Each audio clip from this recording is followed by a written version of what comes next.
What's up, guys? Nick here, helping you to master your technology. iPhone SE versus Moto G6 speed test. Let's go ahead and begin with a boot up test in 3, 2, 1. And I'm sure you all know why I'm comparing these two phones, and that's one reason: the price. Both of these phones are in around the same price category. As a matter of fact, the iPhone SE is cheaper than the Moto G6, and we're gonna see if it's more powerful, even though it's a 2016 smartphone versus a 2018 smartphone. So there's the SE. It wins very easily on the boot up. Now, Motorola does that little animation here, which actually makes it a little bit slower to boot up over some other devices. So the SE with the win on the boot up test. Okay guys, so here we are on the lock screens of both these devices, and let's go ahead and test the fingerprint scanners on both. 3, 2, 1. And you can see that's the Moto G6. Again, 3, 2, 1, and that's the Moto G6. So the Moto G6 has the faster unlock time for the fingerprint. It also does have face unlock, something the SE doesn't have, and you can bypass the lock screen just by tapping on the fingerprint, whereas you have to have the raise the wake feature enabled on the SE to not have to actually hit the power button. So I have it off, but if you have raise the wake on, then you could just pick your phone up and be ready to get in on the SE. Overall, the lock screen speed and getting into your phone is faster for the Moto G6. Okay guys, so quickly confirming software. The iPhone SE is running iOS 11.4. That software is up to date, and over here we are running Android 8.0 Oreo. These are both on some official softwares, no betas for this video. Okay guys, so we have arrived at the application portion of this speed test, and you can see everything is closed out for the Moto G6. Over there on the left, everything is closed out on the SE. 450 Snapdragon right here, and it does have, like 3 gigs of RAM, 2 gigs of RAM for the SE, and an A9 CPU. Let's go into calendar. 3, 2, 1, and you can see that was so much quicker on the SE. Coming home, let's go into clock, and you can see that's the SE again coming home. Let's go into calculator. You can see the iPhone SE one more time, and settings, and you could see that look like the SE again. Let's go into Instagram. 3, 2, 1, and that one's gonna go to, oh, that was pretty close. You're gonna have to call that one down below. Let's go into Twitter. That one looked like the SE to me. Let's go into Snapchat, and you can see Snapchat is first on the left. What about WhatsApp? And WhatsApp's again on the left. Let's go into YouTube, and YouTube on the left again. And they do have a Moto G6 Plus, but it's not available in the US. Let's go into Netflix. That one has a Snapdragon 630 CPU. That would probably be closer here. So the SE winning so far on most of these apps. What about Amazon? But considering the SE is cheaper than this phone, it kind of doesn't make sense to buy a phone with worse performance, it looks like so far. Coming home, let's go into eBay. And you can see eBay is first on the left, then on the right. I think a good comparison would be maybe the Honor 7X versus this device. It's also on a similar price point. And you could see there goes the SE. iPhone 6 also in the same price point as the Moto G6, if you still want to pick up an old boy. And you could see that was the SE on Jetpack. Let's go to Dead Trigger 2 and see which one can load this up first. The SE ready to go. The SE is more like flagship level performance versus, or mid-range at least, versus this definitely feels like a budget level performance phone on the Moto G6. So Moto G6 now, finally, we would have already been on the next mission here on Dead Trigger 2 for the SE if we started playing the game. So there goes the Moto G6. Man, this is not really nice performance here. I was expecting more out of this device, especially considering its $250 price point, but I guess you're paying for the design and the face unlock and fingerprint scanner and having all those extra goodies, but you kind of sacrifice with the processor. Let's go to Subway Surfers, and you can see Subway Surfers does open first now on the, looks like the left's gonna smoke it. Yes, it does. The iPhone SE smokes the Moto G6 on Subway Surfer. As you can see, we're not kidding. Look at this. Okay,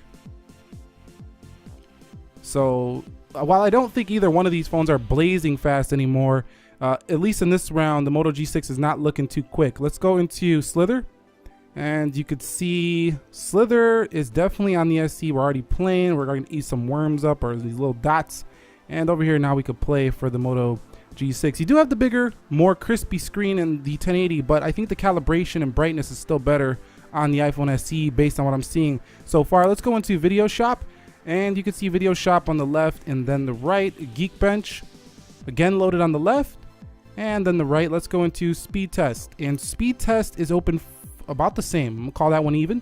Let's go into Chrome. And Chrome is open about the same. Let's go into Facebook. And you can see Facebook similar. So similar performance in Chrome when it comes to just web browsing.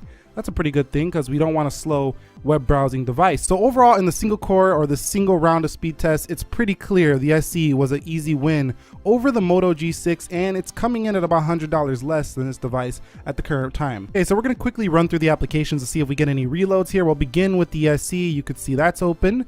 That's open right there. Geekbench open. Let's go into Video Shop, open as well. Slither, little slight pause there. Jetpack, a little bit of a pause there. It's resuming. Okay, so we had a slight pause on that one. Dead Trigger, it's holding it there, not a problem. And then we have Jetpack, so that's good to go.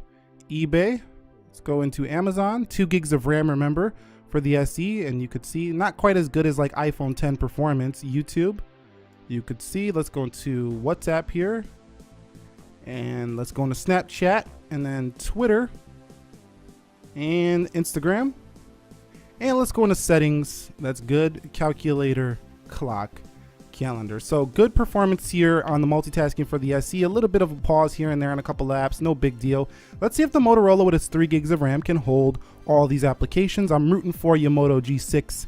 We have Chrome there. That was the wrong one. Let's go into speed test here. That's pretty good to go. And we got Geekbench, Video Shop's ready, Slither.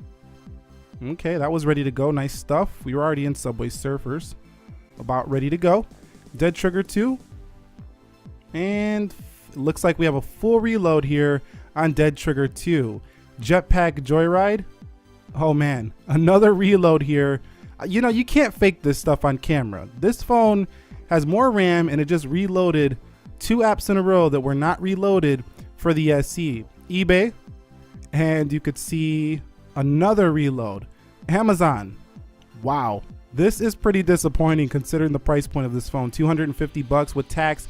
We get a couple accessories. You're looking at $300. This might not be worth it. Netflix, and oh man, not looking good here. Not looking good for a 2018 phone. This is what the iPhone 6 does, and that's a 2014 phone. It kind of reloads apps now. And let's go to the Snapchat. Wow, stutter there. Twitter. It's gonna sound like I'm so biased, but I mean I gotta be totally honest here. This phone is disappointing me here live on camera as we're watching it. You can see the stutters and the the lack of holding these apps in the background. I'm sure it should hold these just fine, but you can even see these clock and calculator just reloaded as well.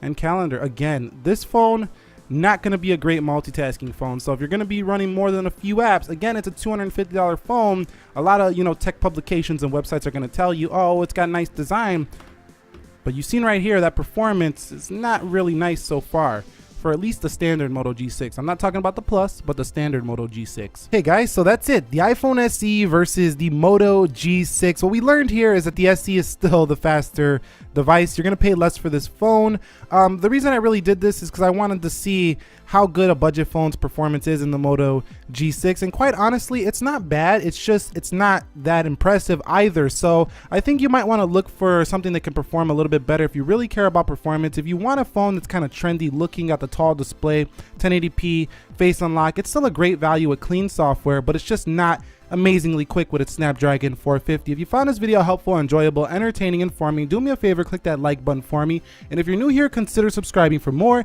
Nick here helping you to master your technology. Be sure to be well. I will catch you all in the next episode.